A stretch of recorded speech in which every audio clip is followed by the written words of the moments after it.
اس کا مطلب یہ ہے کہ میرا مباحثہ ایک بندے سے نہیں ہے، دو بندوں سے ہے۔ ایک ربانی صاحب کے ساتھ ہے، دوسرا علامہ صاحب کے ساتھ ہے۔ یزید بن معاویہ، آپ نے میرا موقف اچھی طرح جانتے ہوں گے، اس کے بارے میں میرا موقف کیا ہے۔ میرا موقف اس کے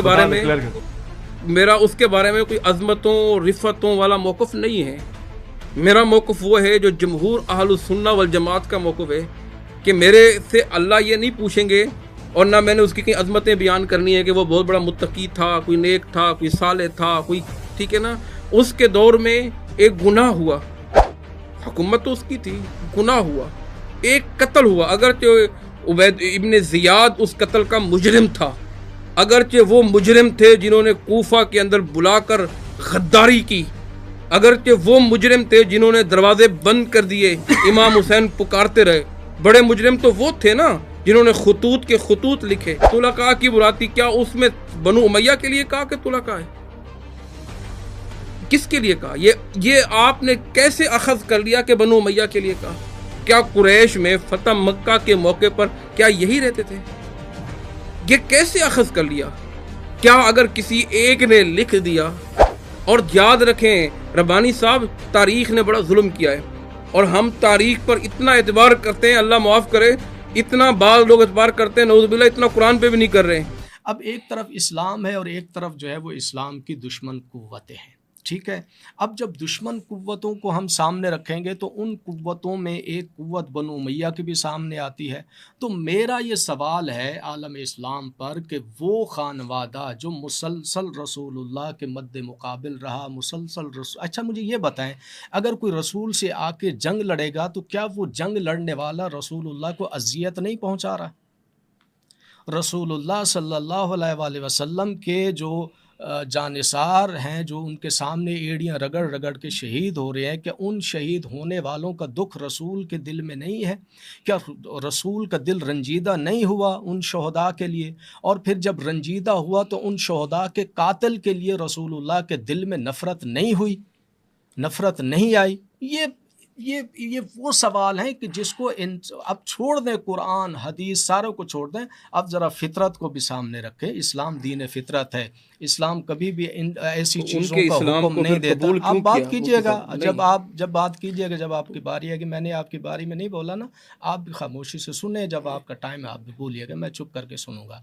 دوسری بات یہ ہے، ریوائز کرتے رہیں گے تو بات تو نہیں ہوگی نا، سنیں نا، اب مجھے دیکھیں نا، میری بات سنیں۔ اب یا تو آپ یہ کہیں کہ آپ بنو امیہ کو ڈیفینڈ کرنے کے لیے آئے ہیں، آپ اسلام کی بات نہیں کر رہے، آپ اسلام پر ہی کریں، پھر معاملہ کچھ اور ہے۔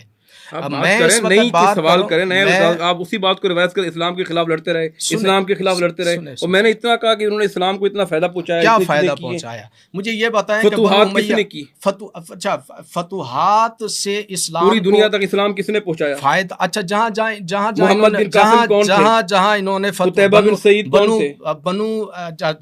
محمد بن قاسم، آپ کیا خیال ہے کہ اسلام پھیلانے کے لیے آئے تھے یا سادات کا پیچھا کرتے ہوئے؟ آپ نے تاریخ نہیں پڑھی؟ عبد الملک بن مروان کون تھے؟ عمر بن عبدالعزیز کون تھے؟ یہ کون صاحب تھے؟ عمر بن عبدالعزیز، چلے وہ تو عبد الملک بن مروان کون تھے؟ 5ویں نمبر پہ آئے گا نا۔ عبد الملک بن میں بتاتا ہوں، یہ مروان میں یہاں سے لے لیتا ہوں۔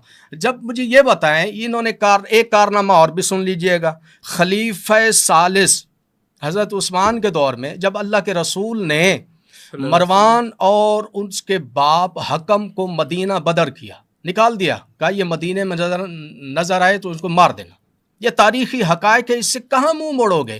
لیکن جیسے ہی مدینہ دوں گا میں آپ کو ایسا حوالہ دوں گا کہ پھر آپ اس کے بعد حوالہ مانگیں گے۔ میں دے رہا ہوں، آپ سنیے گا۔ جب اللہ کے رسول نے کہا کہ ان کو مدینہ بدر کر دیا، جب رسول کے نکالے ہوئے شخص کو مدینہ کون لے کر آیا؟ یہ اسلام سے محبت کی دلیل ہے یا اسلام کو کھیل کی طرح لیا اور اسلام کے ساتھ کھیل کھیلا گیا؟ پھر نہ فقط لایا گیا بلکہ حکومتی منصب میں ایک بہت بڑا منصب دیا گیا، اور اس منصب کے غلط استعمال میں آ کر خود خلیفہ صاحب جو ہیں وہ پھنسے، اور مسلمانوں کی ایک تعداد جو ہے ان کے پاس شکایتوں کا انبار لے کر آئی، اور جس کی وجہ سے ان شکایتوں کا ازالہ نہ ہوا، اور بالآخر نتیجہ تاریخ اسلام نے خود دیکھ لیا ہے۔ اب آپ سنیے گا، اب اس خاندان کو جب ہم لے کر آگے بڑھیں گے، اب انہوں نے بار بار کا فتوحات، مجھے یہ بتائیں جہاں جہاں پر بھی ان لوگوں نے اسلام کو پہنچایا وہاں آپ مسلمانوں کی حالت دیکھ لیں، وہاں اسلام کی حالت دیکھ لیں، وہاں آپ کو اہل بیت علیہ السلام سے محبت کرنے والا کوئی نہیں ملے گا، اہل بیت علیہ السلام کے فضائل و مناقب بیان کرنے والا کوئی نہیں ملے گا، اہل بیت علیہ السلام کے غلاموں کی فہرست میں کوئی نظر نہیں آئے گا۔ یہ سارے کے سارے وہ لوگ ہیں یا جو اسلام ان جگہ پر پہنچا، یہ اہل بیت علیہ السلام کی دشمنی میں تو نظر آتے ہیں، اہل بیت علیہ السلام کی دوستی میں نظر نہیں آتے۔ جب آپ اصحاب کی بات کرتے ہیں میرے دوست، میرے عزیز، تو جتنی روایات آپ اصحاب کے لیے بیان کرتے ہیں اس سے سینکڑوں ہزاروں کی تعداد میں اللہ کے رسول نے اہل بیت علیہ السلام کی محبت، اہل بیت علیہ السلام کے فضائل، اہل بیت علیہ السلام کے مناقب میں جو بیان کیے اسے بھی تو بیان کریں۔ اور اگر یہی ہے تو پھر جس کی فضیلتوں میں رسول اللہ کی زبان زیادہ متحرک ہوئی ہے تو اسے ڈسکس کریں نا، جس کے بارے میں رسول اللہ نے اکا دکا بات کی اس کو ڈسکس کیوں کر رہے ہیں؟ اسلام کے جان نثار، اسلام پر اپنا سب کچھ قربان کرنے والے خاندان کا نام ہے بنو ہاشم۔ بنو ہاشم سے بڑھ کر اسلام کا وفادار، بنو ہاشم سے بڑھ کر اسلام کے ساتھ وفاداری کرنے والے، بنو ہاشم سے بڑھ کر اسلام کے ساتھ ایثار اور قربانی دینے والا کوئی خاندان روح زمین پر نہیں ہے۔ اور اسلام اگر کسی کو محسن مانتا ہے تو وہ بنو امیہ کو محسن نہیں مانتا، بنو ہاشم اور بنو ہاشم کو اپنا جو ہے وہ محسن مانتا ہے، اس لیے کہ بنو ہاشم کی قربانیاں اسلام میں سب سے زیادہ ہیں۔ اگر بنو ہاشم کے ایک فرد کی قربانی کو اگر ایک ترازو کے پلڑے میں رکھے اور کائنات کے سارے لوگوں کی قربانیاں کو ایک پلڑے میں رکھے تو بنی ہاشم کے ایک فرد کا پلڑا بھاری نظر آئے گا۔ ٹھیک ہو گیا، میں مفتی صاحب آپ کی طرف آتا ہوں، آپ کی باتوں میں بڑی گہرائی ہوتی ہے۔ ایک بات آپ نے کی جس پہ میرا دماغ اٹکا ہوا ہے، آپ نے 2 دفعہ 3 دفعہ نام دہرایا، نام تھا عبد الملک بن مروان کا۔ میرے مطالعے کے مطابق اور جو تاریخ کے طلبگار رہتے ہیں، 20 سال عبد الملک بن مروان کی حکومت رہی، سوائے ظلم جبر زیادتی کے کوئی بھی کریڈٹ اس کے نام نہیں لکھا جاتا ہوتا، یہاں تک کہ صحابی رسول عبداللہ بن زبیر رضی اللہ عنہ پہ حملہ کروانا، مکہ مکرمہ کا محاصرہ کروانا، خانہ کعبہ کے اوپر حجاج بن یوسف جیسے جرنیل کو نافذ کرنا، اور پھر سختیاں انتہا کی اس طرح سے کہ نسلی امتیاز، یہ سب چیزیں تو کوئی کسی اچھی کریڈیبلٹی میں نہیں آتی ہے۔ آپ نے کیا سوچ کے اس کا نام لیا؟ اس کا مطلب یہ ہے کہ میرا مباحثہ ایک بندے سے نہیں ہے، 2 بندوں سے ہے، ایک ربانی صاحب کے ساتھ ہے، دوسرا علامہ صاحب کے ساتھ ہے۔ تو دعا کریں کہ اللہ تعالیٰ مجھے، بنو ہاشم تو اللہ کے نبی کا اپنا ہے، اور یہ خاندان بھی قریشی خاندان ہے۔ یہ خاندان بھی، میں نے جیسا ذکر کیا شروع تمہیدی گفتگو میں، کہ افراد میں غلطیاں ہو سکتی ہیں، ان کے حکمرانوں کی کسی نہ کسی میں غلطیاں ہو سکتی ہیں۔ مثال کے طور پر یزید بن معاویہ، آپ نے میرا موقف اچھی طرح جانتے ہوں گے، اس کے بارے میں میرا موقف کیا ہے۔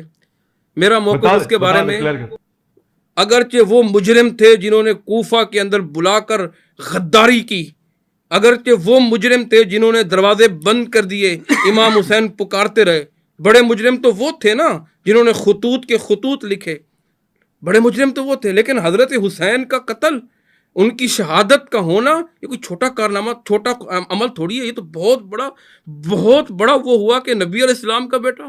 خیر بہرحال جو موضوع سے ہم ہٹ جائیں گے، علامہ صاحب نے جس طرف اشارہ کیا طلقاء کی براتی، کیا اس میں بنو امیہ کے لیے کہا کہ طلقاء ہے؟ کس کے لیے کہا؟ یہ آپ نے کیسے اخذ کر لیا کہ بنو امیہ کے لیے کہا؟ کیا قریش میں فتح مکہ کے موقع پر کیا یہی رہتے تھے؟ یہ کیسے اخذ کر لیا؟ کیا اگر کسی ایک نے لکھ دیا، اور یاد رکھیں ربانی صاحب، تاریخ نے بڑا ظلم کیا ہے، اور ہم تاریخ پر اتنا اعتبار کرتے ہیں، اللہ معاف کرے، اتنا بعض لوگ اعتبار کرتے ہیں، نعوذ باللہ، اتنا قرآن پہ بھی نہیں کر رہے ہیں۔ تاریخ نے کہا، تاریخ نے کہا، تاریخ نے کہا، اور تاریخ نے جتنی بکواسات کی ہیں کسی نے نہیں کی ہیں، بڑی تاریخ نے آگے پیچھے باتیں کی ہیں، لہذا تاریخ پر ہمیں 100% بھروسہ قطعاً نہیں ہے۔ اور باقی رہی بات، آپ نے 3 4 5 6 حدیثیں ماشاءاللہ جیسا میں نے ذکر کیا بڑی آپ نے پڑھی، بنو امیہ کے لوگ آئیں گے، اور ایک روایت ہے فساد بھی پھیلے گا، مسند احمد کی روایت آپ نے پڑھی، اشارہ کیا، کبھی ہم نے سند دیکھی ہے اس کی؟ کیا مسند احمد کے اندر ساری روایات ٹھیک ہیں؟ مسند احمد میں روایت آئی اور وہ روایت مرسل ہے، اس کے راوی کے متعلق آپ سے مجھ سے پوچھیں آپ کون سا راوی مرسل ہے، میں آپ کو بتاؤں گا۔ جب جس کی اس سے ملاقات ہی نہیں ہے، اس کا زمانہ ہی اس نے نہیں پایا، تو ہم وہ روایت کیوں کر حجت تسلیم کریں گے؟ ہاں مراسیل صحابہ تو قبول ہیں، لیکن مراسیل محدثین قبول قطعاً نہیں ہے، یہ علامہ صاحب بھی جانتے ہوں گے۔ ایک بندے کی میری آپ سے ملاقات ہے ہی نہیں، مثال کے طور پر الحمدللہ ہے، ایک ملاقات ہے ہی نہیں، اور میں دعویٰ کروں تو کیا میری بات کیا یہ قبول ہوگی؟ قطعاً نہیں ہوگی۔ تو یہ حدیث مرسل ہے، اور اس میں راوی مرسل ہے، اور اس کے ارسال کے متعلق کتنی روایات ہیں۔ اسی طرح دیگر جتنی حدیث ہیں وہ کوئی صحت کے درجے تک نہیں پہنچتی ہیں۔ جب نص سری ہمارے سامنے آ گیا، علامہ صاحب نے کئی چیزیں ذکر کی، بنو امیہ ہمیشہ سے اسلام کا دشمن رہا، ان کا الفاظ سے ہمیشہ سے اسلام کا دشمن رہا۔ حضرت عثمان ابن عفان رضی اللہ تعالیٰ کس خاندان کے ہیں؟ آپ نے یہ کہہ کر ہمیشہ سے دشمن رہا کہ حضرت عثمان پہ جرح نہیں کیے، جس کی عظمتیں رفتیں کتنی احادیث میں بھری پڑی ہیں۔ آپ نے یہ کہا بنو امیہ ہمیشہ سے اسلام کا دشمن رہا۔ آپ نے دیگر ہمارے صحابہ اکرام جو سابقون الاولون میں سے ہیں، کیا نبی علیہ السلام کی زوجہ ام حبیبہ رضی اللہ تعالی عنہ پر آپ نے نہیں کہا کہ وہ دشمن، وہ کس کی بیٹی ہے، کون سے خاندان سے ہیں؟ یعنی آپ لے کے چلیں اور سب کو جو ہے نا رگڑے جا رہے ہیں۔ آپ اگر ایک شخص کا نام لیں تو بات سمجھ میں آتی ہے۔ اسی طرح دیگر ایک صحابی ہیں حذیفہ، جی ابھی تو شروع نہیں ہوا، حضرت نے تو انبار لگا دیے، آپ تو کہہ رہے ہیں بات پوری ہو جائے۔ اسی طرح انہوں نے کہا اذیت رسول دینے میں کون آگے تھے، اذیت رسول پہنچانے میں کون آگے تھے۔ پھر انہوں نے ایک خلیفہ کا باقاعدہ اشارہ کیا، ایک خلیفہ کا ذکر کیا، ٹھیک ہے، اذیت رسول پہنچانے میں جس کو نبی علیہ السلام نے، اس کا انہوں نے جواب نہیں دیا، جس کو اللہ کے رسول نے تسلیم کیا، جس کے اسلام کو اللہ کے نبی نے مانا، ہم کون ہیں اس کے اسلام کو نہ ماننے والے؟ مجھے بتائیں نا، مجھے کیا حق پہنچائے کہ میں ذکر کروں بدر میں مقابلے میں کون آیا تھا، احد میں کون آیا تھا، فلاں میں؟ مجھے جب اللہ کے نبی اسے قبول کر رہے ہیں، اسے سینے سے لگا رہے ہیں، اور اللہ کے نبی فرما رہے ہیں کہ یہ میرا صحابی عظیم ہے، اور اللہ کے نبی اس کے ہاتھ میں ہاتھ ڈال رہے ہیں، تو مجھے یہ ہاتھ میں ہاتھ ڈالنا اللہ کے نبی کا کیوں نہیں پسند آ رہا؟ آنا چاہیے نا بھائی۔ جب اللہ کے رسول معاف کر رہے ہیں تو میں کون ہوں نہ معاف کرنے والا؟ وہ صحابہ جو شہید ہوئے، اچھا مزے کی بات یہ ابو سفیان رضی اللہ تعالیٰ عنہ کبھی اس طرح بڑھ کے نہیں آیا جس طرح ابو جہل آیا، جس طرح امیہ آیا، جس طرح تو حضرت ابو سفیان رضی اللہ، آپ پڑھو تو صحیح ان کے واقعات،